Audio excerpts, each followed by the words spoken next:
자, 이제 이번 주에 마지막 비디오로 이번 주에 마지막 비디오로 자료를 저장하는 명령어를 좀 살펴보도록 하겠습니다. 저희들이 지금까지 로 원자료를 로 데이터 즉 원자료를 불러들여서 여러 가지 가공을 하고 최종적으로 nDMARC이라고 하는 오브젝트를 좀 만들었습니다.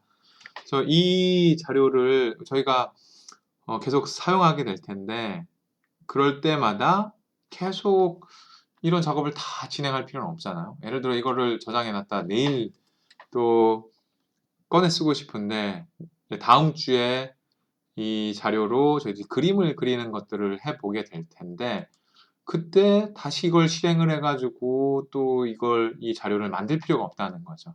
최종적으로 만들어진 자료를 어디 폴더에 저장을 해 놓은 다음에 그런 다음에 저희들이 그때 꺼내 쓰는 게 좋다라고 하는 겁니다. 그래서 자료를 저장하는 몇몇 명령어들을 살펴보도록 하겠습니다.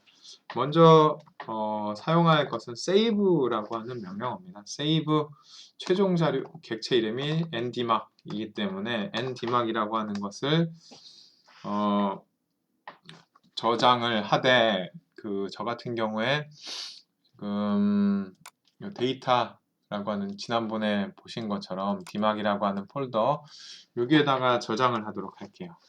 그래서 여기에다가 파일이라고 하는 옵션을 준 다음에 경로를 적고 저는 DMARC 5개의 변수로 있어서 5bar라고 하는 거고 이 익스텐션은 rdata입니다. 그래서 이렇게 정리를 해보도록 하겠습니다. 자, 여기 또 이렇게 적으면 이렇게 해서 실행하면 여러분들 오류가 나오게 되고요. 왜냐면 여기 2개씩 해줘야 된다라고 말씀을 드렸었죠. 네, 인설트가 지금 된 것 같고 2개씩 이렇게 해줘야 되고요. 아니면은 이 전방 사선으로 해서 하나를 하는 거고 이렇게 2개를 해서 컨트롤 R을 누르시면 이게 지금 아무런 문제 없이 실행이 된 것을 보실 수가 있고 가보시면 여기 rdmarc5bar라고 하는 변수가 객체가 만들어진 것을 아실 수가 있습니다. 그래서 데이터라고 하는 것이 지금 만들어졌고요. 그런데 이 R이 다른 통계 패키지하고 다른 것은 하나의 이런 객체만을 즉 하나의 자료만을 저장하는 게 아니라 2개 이상의 자료를 저장할 수 있다는 거예요. 즉 저희들이 일하는 과정에서 nDMARC뿐만이 아니라 이 sDMARC이라고 하는 것도 있었잖아요. 이것도 같이 저장을 하고 싶으면 이렇게 같이 저장을 하되 그냥 이 앞에 것과 겹치지 않게 하기 위해서 지금 다른 이름으로 저장을 하는 거고요. 2개의 객체라고 해서 지금 이렇게 해볼게요. 그래서 컨트롤 R을 누르게 되면 아무런 문제 없이 저장이 되고 이렇게 저장이 되는 것을 알 수가 있습니다. 그래서 2개의 객체를 다 저장을 할 수 있다라고 하는 거고 그리고 그러니까 2 이상의 객체도 저장을 할 수 있다라고 하는 거죠. R은. 이게 통상의 통계 패키지와 굉장히 다른 점이라고 생각을 하시면 돼요. 통상의 패키지는 어떤 자료 하나만을 저장하는 데 비해서 R이라고 하는 건 여러 개의 객체를 저장할 수 있다라고 하는 거죠. 다음 주에 처음으로 또 이 자료들을 불러오는 그런 명령어들을 보게 될 텐데 그때는 이 자료를 불러오게 되면은 객체 이름이 그대로 살아있는 것을 아실 수가 있습니다. 그래서 뭐 nDMARC, sDMARC 이게 그대로 남아있다라는 것을 아시게 될 거고요. 그리고 보시는 것처럼 이 객체 이름과 여기 이 저장하는 이름이 달라도 된다라고 하는 거고요. 저희들이 흔히 다른 패키지에서는 이 객체 이름 이런 것도 없어요. 그냥 파일 이렇게 저장을 하면은 그게 파일 이름으로 저장이 들어가게 되거든요.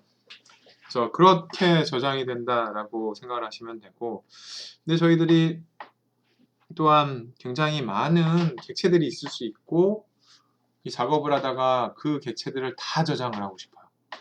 그러면 일일이 다 적어주는 게 시간 낭비라고 할 수가 있겠죠. 그래서 이런 경우에는 save.image라고 해서 이렇게 저장을 하게 되면은 이 모든 객체를 다 저장을 하게 됩니다.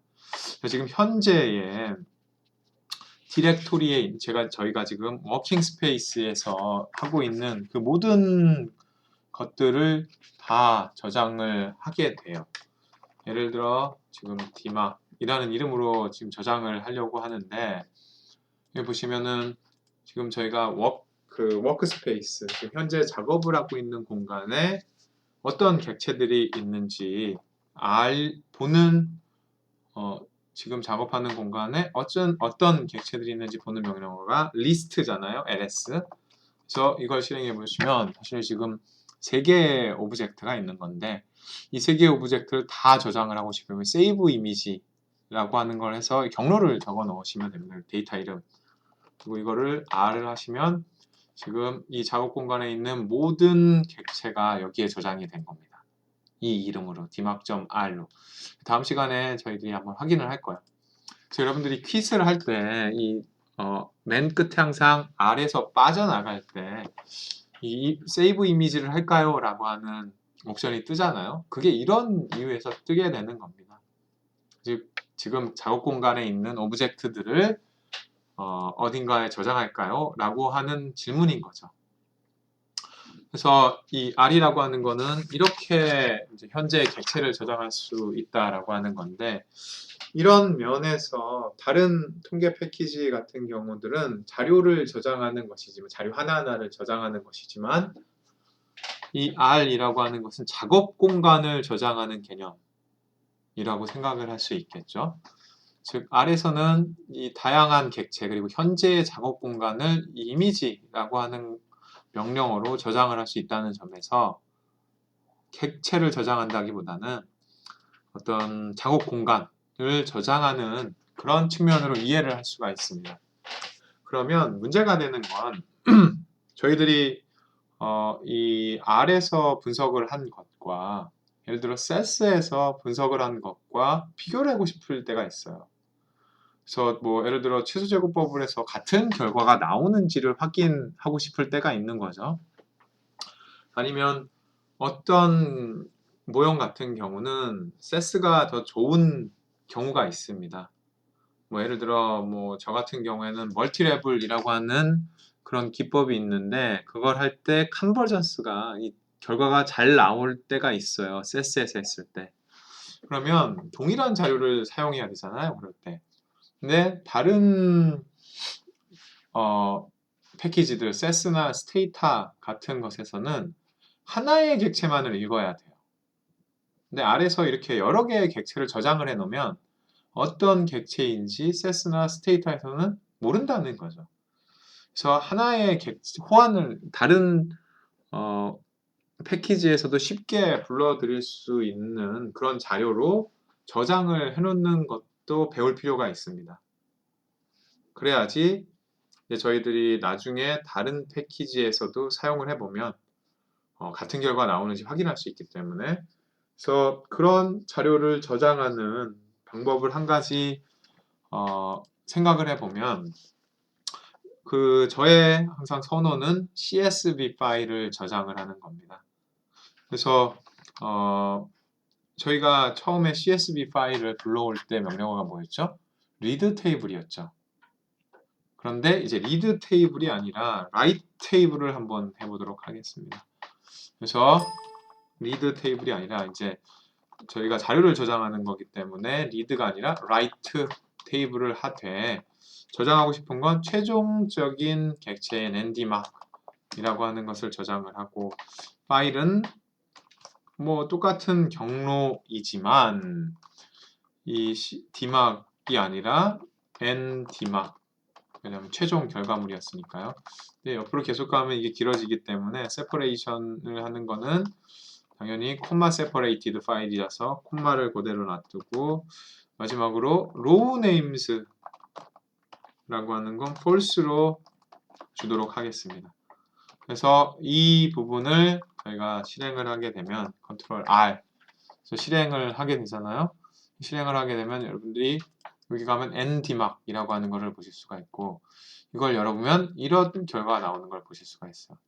자, 저희가 봤던 것처럼 똑같은 방법으로 저장이 돼 있죠. 그쵸? 바로 여기에서 그 자료를 보고 이걸 그대로 더블 클릭을 하면 CSV 파일로 돼서 이게 엑셀에서 이렇게 읽히게 됩니다. 똑같은 부분이 저장이 된 것을 아실 수가 있어요. 여러분이 이것과 여기에서 RDMAC이라고 하는 이 부분은 NDMAC이라고 하는 이 부분을 비교를 해보시면 똑같은 내용을 가지고 있다라는 것을 아실 수가 있습니다. 그래서 이런 방식으로 라이트 테이블을 해서 최종 자료를 어딘가에 저장을 해 놓은 다음에 다른 통계 패키지에서도 이 CSV 파일을 굉장히 쉽게 읽을 수가 있습니다. 그렇기 때문에 그래서 읽어드려서 분석을 하게 되면 똑같은 결과가 나오는지 아니면 똑같지 않은 결과가 나오는지 확인을 할 수가 있습니다.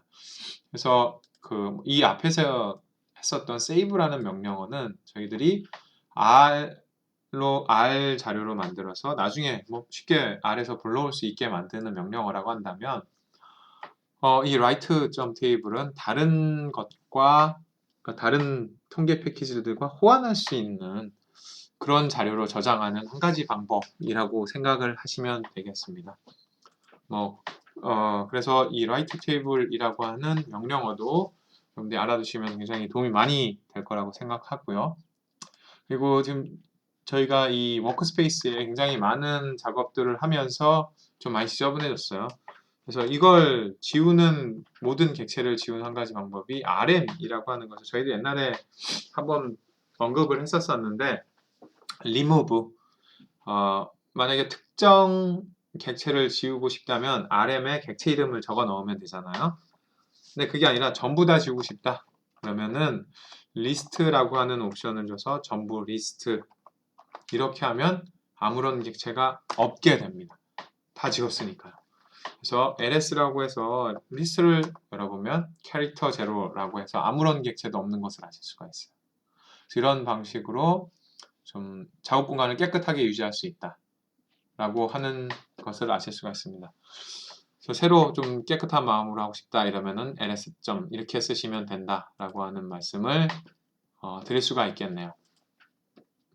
자, 이번 주에는 이렇게 저희가 인터넷에서 자료를 다운받아서 그걸 정리를 해가지고 이제 분석할 수 있는 그런 자료를 만들었다라고 하는 거고요.